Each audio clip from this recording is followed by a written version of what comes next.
சம்பவம் உங்களுக்கு எல்லாருக்கும் தெரிஞ்ச சம்பவம். ಇದು ಎಲ್ಲರಿಗೂ ಗೊತ್ತಿರ್ತಕ್ಕಂತ ಒಂದು ಘಟನೆ. என்ன பண்ணிருக்காங்க? ஜெயில்ல போட்டவன இருட்டுல ಜೈಲಿನಲ್ಲಿ ಹಾಕಿದ ನಂತರದಲ್ಲಿ ರಾತ್ರಿ ವೇಳೆ ಏನ್ ಮಾಡ್ತಾ ಇದಾರೆ? என்ன பண்றாங்க? அப்போஸ்தலர் பவுலும் சீலாவும் ಪೌಲಸ್ ಎಲ್ಲರೂ ಏನ್ ಮಾಡ್ತಾ ಇದಾರೆ? என்னடா இது, ஏன்டா இந்த ஊருக்கு வந்தோம், நல்ல ஊரு இது, சரியான தலைவலி பிடிச்ச ஊரு அப்படின்னு முணங்குறாங்களா? ಯಾಕೆ ಈ ಒಂದು ಊರಿಗೆ ಬಂದ್ವಿ, ಬಹಳ ಒಂದು ಕಠಿಣವಾದಂತ ಒಂದು ಊರುಗಳಾಗಿದೆ ಎಂಬುದಾಗಿ ಮಾನಮರದಲ್ಲಿ ಗುಣಗುಡ್ತಾ ಇದಾರ. ஆண்டவர் தப்பான தரிசனத்தை கொடுத்துட்டாருப்பா, இந்த தரிசனத்தை பார்த்துதான்ப்பா நான் போனேன் அப்படின்னு நினைச்சாங்களா? ದೇವರು ತಪ್ಪಾದಂತ ಒಂದು ದರ್ಶನವನ್ನು ಕೊಟ್ಟಿದ್ದಾರೆ. ದೇವರು ಕೊಟ್ಟ ದರ್ಶನದಿಂದಾಗಿ ನಾನು ಇಲ್ಲಿ ಬಂದೆ ಎಂಬುದಾಗಿ ಹೇಳ್ತಾ ಇದಾರ. என்ன பண்றாங்க? ಏನ್ ಮಾಡ್ತಾ ಇದಾರೆ? என்ன பண்றாங்க? ஆண்டவரை தேவனை ஜெபித்து துதித்து பாடினார். ஜெபித்து துதிக்கிறாங்க. ஜெபித்துன்னு போடலையா? 25வது வசனம். ஜெபம் பண்ணி தேவனை துதித்து பாடினார். பிரேயர் மீட்டிங் நடத்துறாங்க ஜெயிலுக்குள்ள.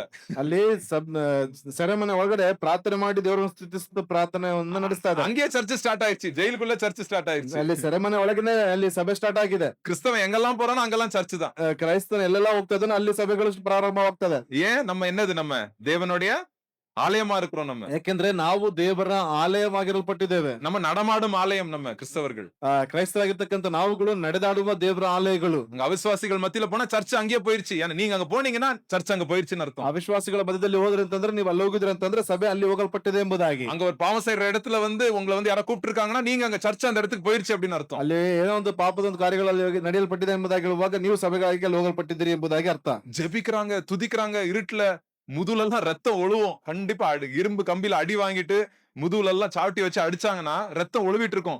ஆனா சத்தம் என்ன பண்ணுது? ஆண்டருடைய சத்தம். ஆண்டரை துதிச்சிட்டு இருக்காங்க பாருங்க. ಅಲ್ಲಿ ಬೆನ್ನಿಗೆ ಏಟುಗಳನ್ನು ಅಲ್ಲಿ ತೆಗೆದುಕೊಳ್ಳಲ್ಪಟ್ಟಿದ್ದಾರೆ. ಚಾಟಿಗಳನ್ನು ಏಟನ್ನು ತಿನ್ನಲ್ಪಟ್ಟವರಾಗಿ ರಕ್ತವು ಸುರಿತಾ ಇರುವಾಗಲೂ ಸಹ ಅಲ್ಲಿ ಪ್ರಾರ್ಥನೆ ಮೂಲಕವಾಗಿ ದೇವರಿಗೆ ಸ್ತುತಿಗಳನ್ನು ಅಲ್ಲಿ ಸಲ್ಲಿಸ್ತಾ ಇದ್ದಾರೆ. அவங்க ஜெபத்தையும் அவங்க பாட்டையும் யாரு கேக்குறா? யாரு கேக்குறா? ஆண்டவர் கேக்குறாரு கண்டிப்பா. இன்னும் வேற யார் கேக்குறா? வசனத்துல என்ன போட்டிருக்கு? 25வது வசனத்துல ಅವರ ಪ್ರಾರ್ಥನೆಯನ್ನ ಅವರ ಸ್ತುತಿಯನ್ನ ಯಾರು ಕೇಳಲ್ಪಡ್ತಾ ಇದ್ದಾರೆ? காவலில் வைக்கப்பட்டவர்கள் அதை ஆ? கேட்கிறார். காவலில் வைக்கப்பட்ட காவலில் வைக்கப்பட்ட வேற கைதிகளும் கேக்குறாங்க. அந்த காவல் காக்குற மனுஷனும் கேக்குறான். ಅಲ್ಲಿ ಕಾಯುವಂತ ಒಬ್ಬ ಕಾವಲುಗಾರನು ಕೇಳ್ತಾ ಇದ್ದಾನೆ. ಅಲ್ಲಿ ಪಕ್ಕದ ಸೆರೆಮನೆ ಇರ್ತಕ್ಕಂಥವ್ರು ಸಹ ಕೇಳಲ್ಪಡ್ತಾ ಇದ್ದಾರೆ. சரி, இப்போ ஒரு கேள்வி. எந்த பாட்டு பாடியிருப்பாங்க? ಈಗ ಒಂದು ಪ್ರಶ್ನೆ, ಯಾವ ಹಾಡನ್ನ ಹಾಡಿರ್ತಾರೆ?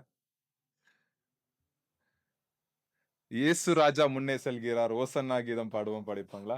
ಯೇಸು ರಾಜ ಮುಂದೆ ಹೋಗುವನು, ಹೋಸನ್ನ ಗೀತೆ ಆಡೋನು ಎಂಬುದಾಗಿ ಹೇಳ್ತಾರ. கிறிஸ்தவனை கொட்ட கொட்ட வளருவான் அப்படின்னு அந்த பாட்டு பாடிருப்பாங்களா? ಕ್ರೈಸ್ತನನ್ನ ಏನು ಇದು ಮಾಡ್ತಾ ಇದ್ರೆ மோசஸ் ராஜசேகர் பாட்டு பாடிருப்பாங்க. ಮೋಹನ್ ರಾಜಶೇಖರ್ ಅವ್ರ ಹಾಡನ್ನ ಆಡ್ತಾ ಇರ್ತಾರ. கண்டிப்பா ஏதோ ஒரு பாட்டு பாடினேன். ಖಂಡಿತವಾಗಿ ಯಾವ್ದೋ ಒಂದು ಹಾಡನ್ನ ಆಡಿರ್ತಾರೆ. யோசித்து வைங்க என்ன பாட்டு பாடியிருப்பாருன்னு. ಯೋಚನೆ ಮಾಡಿ ನೋಡ್ರಿ ಯಾವ ಹಾಡನ್ನ ಆಡಿರ್ತಾರೆ. சடனா என்ன ஆயிருது? ஒரு நிலநடுக்கம் வருது. பூகம்பம் அப்படின்னு சொல்லுவாங்க. ತಕ್ಷಣವಾಗಿ ಅಲ್ಲಿ ಒಂದು ಭೂಕಂಪ ಉಂಟಾಗ್ತಾ ಇದೆ.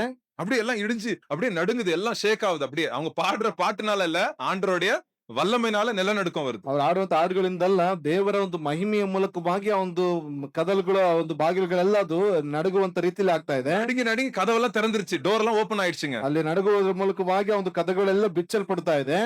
உடனே அந்த அந்த அந்த இவன் இருக்கான்ல, ஜெயிலர் என்ன பண்றான்? 27வது வசனம். சடனா எழும்புறான். அவனுக்கு என்ன சொல்றாங்க தமிழ்ல? 27வது வசனம். சிறைச்சாலைக்காரன் என்ன பண்றான்? எழும்பி ஓடி வந்து பாக்குறான். எல்லாம் டோர் எல்லாம் ஓபனா இருக்குது.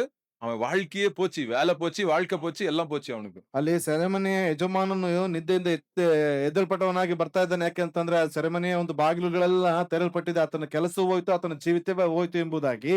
பாருங்க, அந்த கத்தி வச்சுட்டு அந்த போட்டோல பாக்குறோம்ல, கத்தி வச்சு அவனே குத்திக்க பாக்குறான். ಆ ಒಂದು ಕತ್ತಿಯ ಮೂಲಕವಾಗಿ ಆತನು ಕೊಲೆ ಮಾಡಿಕೊಳ್ಳುವುದಕ್ಕೆ, ಆತ್ಮಹತ್ಯೆ ಮಾಡಿಕೊಳ್ಳುವುದಕ್ಕೆ ನೋಡ್ತಾ ಇದ್ದಾನೆ. உடனே அப்போஸ்தலர் பவுல் சொல்றாரு, "ஏப்பா நீ எதுவும் பண்ணிக்காதப்பா, நம்ம எல்லாம் இங்கதான்ப்பா இருக்கிறோம், எங்கேயும் போல" அப்படின்னு அப்போஸ்தலர் பவுல். ಆಗ ಅಪೊಸ್ತಲನಾದ ಪೌಲನು ಮಹಾಶಬ್ದದಿಂದ ಹೇಳ್ತಾ ಇದ್ದಾನೆ, ನೀನೇನು ಕೇಳಿ ಮಾಡಿಕೊಳ್ಳಬೇಡ, ನಾವೆಲ್ಲರೂ ಇಲ್ಲೇ ಇದ್ದೀವಿ ಎಂಬುದಾಗಿ.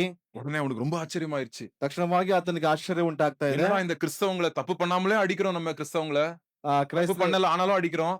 ಇವರು ತಪ್ಪು ಮಾಡದೇ ಇದ್ರು ಕೂಡ ಹೊಡಿತಾ ಇದೀವಿ, ಇವ್ರನ್ನ அடிச்சாலும் பாடுறாங்க, ಹೊಡೆದ್ರು ಕೂಡ ಆಡ್ತಾ ಇದ್ದಾರೆ. தப்பிக்க சான்ஸ் இருந்தாலும் தப்பிக்க மாட்டேங்கிறாங்க. ಅಲ್ಲಿ ತಪ್ಪಿಸಿಕೊಳ್ಳುವುದಕ್ಕೆ ಅವಕಾಶ ಇದ್ರು ಕೂಡ ತಪ್ಪಿಕೊಳ್ತಾ ಇಲ್ಲ.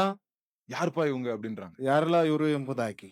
இயேசு கிறிஸ்துவோட வெளிச்சம் அவங்க மூஞ்சில அப்படியே பிரகாசிக்குது. ಯೇಸು ಕ್ರಿಸ್ತನ ಒಂದು ಪ್ರಕಾಶ ಅವರ ಮುಖದಲ್ಲಿ ಅದು ಪ್ರಜ್ವಲಿಸುವಂತದ್ದಾಗಿರ್ತಾ ಇದೆ. நீங்க எங்கெல்லாம் போறீங்களோ நீங்க ஆண்டவருடைய சாட்சி, ஏசப்பாக்கு நீங்க சாட்சி. ನೀವೆಲ್ಲೆಲ್ಲ ಹೋಗ್ತಿದ್ರು ಅಲ್ಲಿ ನೀವು ದೇವರ ಸಾಕ್ಷಿಗಳಾಗಿ. ஏசப்பாவை உங்களை தான் பாக்குறாங்க, உங்க மூலியமா தான் ஏசப்பாவை அவங்க பாக்குறாங்க. ನಿಮ್ಮ ಮೂಲಕವಾಗಿ ಯೇಸು ಕ್ರಿಸ್ತನನ್ನ ಅವರು ನೋಡ್ತಾರೆ. உடனே சொல்றாரு, ஐயா நான் என்ன பண்ணும், நான் ரட்சிக்கப்படணும்னா என்ன ஆகணும், நான் உங்களை மாதிரி ஆகணும்னா நான் என்ன பண்ணணும் அப்படின்னு கேட்கிறாரு அந்த சிறைச்சாலைக்காரன். ಆ ಸೆರೆಮನೆ ಯಜಮಾನನು ತಕ್ಷಣವಾಗಿ ಹೇಳ್ತಿದ್ದಾನೆ, ನಾನು ರಕ್ಷಣೆ ಹೊಂದಲ್ಪಡುವುದಕ್ಕಾಗಿ ಏನನ್ನ ಮಾಡಬೇಕು ಎಂಬುದಾಗಿ ಆತನ ಕೇಳ್ತಾ ಇದ್ದಾನೆ. அப்போஸ்தலர் பவுல் உடனே சொன்னாரா, ಅಪೊಸ್ತಲನಾದ ಪೌಲನು ತಕ್ಷಣವಾಗಿ ಹೇಳಿದ್ದ, எங்க சர்ச்சில் மெம்பர் ஆகணும், ನಮ್ಮ ಸಭೆಯಲ್ಲಿ ಮೆಂಬರ್ ಆಗ್ಬೇಕು ನೀನು, நான் எழுதின புக்க படிக்கணும், ನಾನು ಬರೆದಿರ್ತಕ್ಕಂಥ ಪುಸ್ತಕವನ್ನು ಓದ್ಬೇಕು, நாங்க சொல்ற ட்ரெஸ் போடணும், ನಾನು ಹೇಳುವಂತ ಬಟ್ಟೆನ ಹಾಕೊಳ್ಬೇಕು, தசமபாகம் கொடுக்கணும், மெம்பர் ஆகணும் ದಶಮಾಂಶ ಕೊಡ್ಬೇಕು, ಮೆಂಬರ್ ಆಗ್ಬೇಕು. அப்படி சொன்னாரா? ಆ ರೀತಿಯಾಗಿ ಹೇಳಿದ್ರ? என்ன சொன்னாரு? ಏನಂತ ಹೇಳಿದ್ರು? இயேசு 31வது வசனம் கிறிஸ்துவை படிங்க, அருமையான வசனம் 31வது வசனம். அதற்கு அவர்கள், கர்த்தராகிய இயேசு கிறிஸ்துவை விசுவாசி, அப்பொழுது நீயும் உன் வீட்டாரும் ரட்சிக்கப்படுவீர்கள் என்று சொல்லி. ஆமென். கர்த்தராகிய இயேசு கிறிஸ்துவை என்ன பண்ணு நீ? விசுவாசி. அப்போ என்ன ஆகும்? நீ விசுவாசினா என்ன ஆகும்? நீனும் உன் குடும்பமும் என்ன ஆகும்? ரட்சிக்கப்படும். ஆமென். ಅಲ್ಲಿ ಕರ್ತನಾದ ಯೇಸುವಿನ ಮೇಲೆ ನಂಬಿಕೆಯನ್ನು ಇಡು, ಆಗ ನೀನು ರಕ್ಷಣೆಯನ್ನು ಹೊಂದುವಿ, ನಿನ್ನ ಮನೆಯವರು ರಕ್ಷಣೆಯನ್ನು ಹೊಂದುವರು ಎಂಬುದಾಗಿ ಹೇಳ್ತಾ ಇದ್ದಾರೆ. இது போதுங்க. ಇದು ಸಾಕು. நிறைய பேர் இதுக்கு எக்ஸ்ட்ரா மசாலா ஆட் பண்ணுவாங்க. ஜாக்கிரதையா இருங்க. ಇದಕ್ಕೆ ಅನೇಕರು ಬೆಳೆದವಾಗಿರ್ತಕ್ಕಂಥ ಒಂದು ಮಸಾಲವನ್ನು ಆಡ್ ಮಾಡ್ತಾರೆ. ಇದು ಜಾಗರೂಕತೆಯಿಂದ ಇರ್ರಿ. எங்க சர்ச்சுக்கு வரணும்னா இப்படி இருக்கணும், ನಮ್ಮ ಸಭೆಗೆ ಬರ್ಬೇಕಂದ್ರೆ ಈ ರೀತಿಯಾಗಿರ್ಬೇಕು. அதுக்கு ஒரு 2 வசனத்தை எங்கேயாவது தேடி கண்டுபிடிச்சிருப்பாங்க. ಅದಕ್ಕೆ 2 ವಚನಗಳು ಎಲ್ಲಾದ್ರೂ ಕಂಡು ಹಿಡಿದಿರ್ತಾರೆ. கிறிஸ்தவன் ஆகணும்னா கிருபையால், விசுவாசத்தின் மூலியமாய் கிருபையால் என்ன பண்ணிருக்கோம்? நம்ம ரட்சிக்கப்பட்டிருக்கோம். ಅಲ್ಲಿ எந்த மனுஷனும் மேன்மை பாராட்டக்கூடாது அப்படின்னு வசனம் சொல்லுது. ಅಲ್ಲಿ ಕೃಪೆ ಮೂಲಕವಾಗಿ ರಕ್ಷಣೆ ಹೊಂದಲ್ಪಟ್ಟಿದ್ದೇವೆ, ಯಾರು ಕೂಡ ಅಲ್ಲಿ ಹೆಚ್ಚಿಸಿಕೊಳ್ಳುವುದಕ್ಕೆ ಆಸ್ಪದವಿಲ್ಲ ಎಂಬುದಾಗಿ. சில பேர் சொல்லுவாங்க, எங்க தலைவரோட புக் படிச்சீங்களா?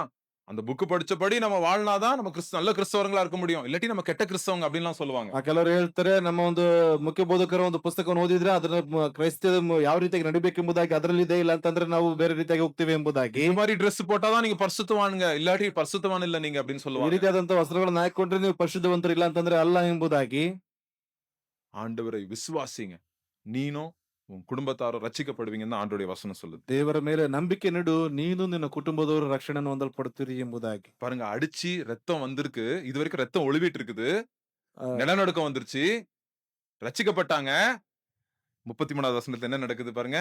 ಅಲ್ಲಿ ರಕ್ತವು ಸುರಿತಾ ಇದೆ, ಅಲ್ಲಿ ಹಾಡುಗಳನ್ನ ಆಡ್ತಾ ಇದ್ದಾರೆ, ಅಲ್ಲಿ ಅದಾದ ನಂತರದಲ್ಲಿ ಅಲ್ಲಿ ಭೂಮಿ ಕಂಪಿಸಲ್ಪಡ್ತಾ ಇದೆ. ಅದಾದ ನಂತರದಲ್ಲಿ ಏನಾಗ್ತಾ ಇದೆ ನೋಡ್ರಿ. மேலும் ராத்திரியில் அந்நேரத்திலே தானே அவன் அவர்களை அழைத்துக் கொண்டு போய் அவர்களுடைய காயங்களை கழுவினான். ம். அவனும் அவனுடையவர்கள் அனைவரும் உடனே ஞானஸ்நானம் பெற்றார்கள். அவன் காயங்களை என்ன பண்றாங்க? கழுவுறாங்க. ಅವರ ಗಾಯಗಳನ್ನೆಲ್ಲ ಅಲ್ಲಿ ತೊಳಿತಾ ಇದ್ದಾರೆ. சோ அப்போஸ்தலர் பவுலு சீலா பட்ட அந்த வலிக்கு கடைசியில என்ன, எதுக்காக அந்த அடிபட்டாங்க, எதுக்காக அவ்வளோ அடி வாங்கினாங்க, ಅಲ್ಲಿ எதுக்காக யார் ரட்சிக்கப்படணும்னு? அந்த சிறைச்சாலைக்காரன் ரட்சிக்கப்படணும். ಅಲ್ಲಿ ಪೌಲ ಸೀಲರು ಆ ರೀತಿಯಾದಂತ ಕಷ್ಟಗಳನ್ನ, ಅಲ್ಲಿ ಏಟುಗಳನ್ನ, ಅಲ್ಲಿ ರಕ್ತವು ಸುರಿಯುವಂತ ರೀತಿಯಲ್ಲಿ ಅಲ್ಲಿ ಕಷ್ಟಗಳನ್ನು ಅನುಭವಿಸುತ್ತಿದ್ರು ಎಂಬುದಾಗಿ ನೋಡುವುದಾದ್ರೆ, ಆ ಸೆರೆಮನೆ ಯಜಮಾನರು ಮತ್ತು ಅವ್ರ ಮನೆಯವರು ರಕ್ಷಣೆ ಹೊಂದಲ್ಪಡಬೇಕು ಎಂಬುದಾಗಿ. ஒரு ஊழியக்காரனோட வலி இன்னொரு குடும்பத்தோட என்னது?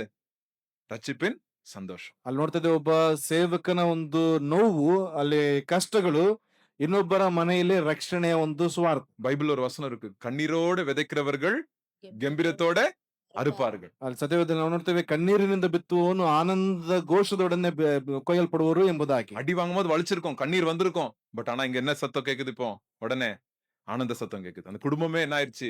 ரட்சிக்கப்பட்டுருச்சு. ಅಲ್ಲಿ ಏಟುಗಳನ್ನು ತಿನ್ನುವಾಗ ಅಲ್ಲಿ ಕಣ್ಣೀರುಗಳು ಬರ್ತವೆ, ಆದ್ರೆ ಇಲ್ಲಿ ನೋಡುವುದಾದ್ರೆ ಕುಟುಂಬವೇ ಒಂದು ಸಂತೋಷಕರವಾಗಿ ರಕ್ಷಣೆ ಹೊಂದುವಂತ ಒಂದು ಪರಿಸ್ಥಿತಿ. So, அதனால பயப்படாதீங்க. நீங்க ಆ ಕಾರಣದಿಂದಾಗಿ ಭಯಪಡಬೇಡ್ರಿ. ஆண்டவர் உங்களுக்கு கடினமான பாதையில கூட்டு போறேன்னா சந்தோஷமா ஏற்றுக்கொள்ளுங்க. அத ಆ ದೇವರು ನಿಮ್ಮನ್ನ ಕಠಿಣವಾದಂತ ಒಂದು ಮಾರ್ಗದಲ್ಲಿ ತೆಗೆದುಕೊಂಡು ಹೋಗ್ತಾ ಇದಾರೆ ಎಂಬುದಾಗಿ ಹೇಳುವಾಗ ಸಂತೋಷ ಪಡ್ರಿ. ரைட் சைடு போகணும்னு நினைக்கிறீங்க, லெஃப்ட் ஆண்டர் கூப்பிடுறாருன்னா சந்தோஷமா இருங்க. ஆண்டர் உங்களை கூட்டு போறாருன்னு சந்தோஷமா இருங்க. ಬಲಭಾಗಕ್ಕೆ ಹೋಗ್ಬೇಕೆಂಬುದಾಗಿ ಅಂದ್ಕೊಳ್ತಾ ಇದ್ರೆ, ಆದ್ರೆ ದೇವರು ಎಡಭಾಗ ಕರೆದುಕೊಂಡು ಹೋಗ್ತಾ ಇದ್ದಾರೆ ಅಂತಂದ್ರೆ ದೇವರಲ್ಲಿ ಸಂತೋಷ ಉಳ್ಳವರಾಗಿರಿ. ஆண்டர் கீழ்ப்படிஞ்சிருப்பீங்க, ஆனாலும் சில பாடுகளை அனுபவிக்கிறீங்கன்னா பரவாயில்ல, சந்தோஷமா இருங்க. ஆண்டர் அதுக்கும் ஏதோ ஒரு பிளான் வச்சிருப்பாரு. ಸಂತೋಷವಾಗಿರ್ಬೇಕಂತ ಅಂದ್ಕೊಳ್ತೀರಿ, ಆದ್ರೆ ದೇವ್ರ ಒಂದು ಕಷ್ಟಗಳನ್ನ ಅಂದ್ಕೊಳ್ತಾ ಇದ್ದೀರಿ, ಆದ್ರೂ ಕೂಡ ಅದರ ಮೂಲಕವಾಗಿ ದೇವ್ರ ಕೆಲವು ಕಾರ್ಯಗಳನ್ನ ಮೇಲೆ ತಿಳಿಸ್ಕೊಡ್ತಾರೆ ಎಂಬುದಾಗಿ. ஆண்டவருடைய திட்டத்தை நம்ம சாதாரணமான இவ்வளோண்டு இருக்கிற நம்ம மூளை அது புரிஞ்சுக்க முடியாது. ದೇವರ ಒಂದು ಆಲೋಚನೆಯನ್ನ ಚಿಕ್ಕದಾಗಿರ್ತಕ್ಕಂಥ ಒಂದು ಮೂಳೆ, ಒಂದು ಮೆದುಳು ಅದನ್ನ ಅರ್ಥ ಮಾಡಿಕೊಳ್ಳುವುದಕ್ಕಾಗೋದಿಲ್ಲ.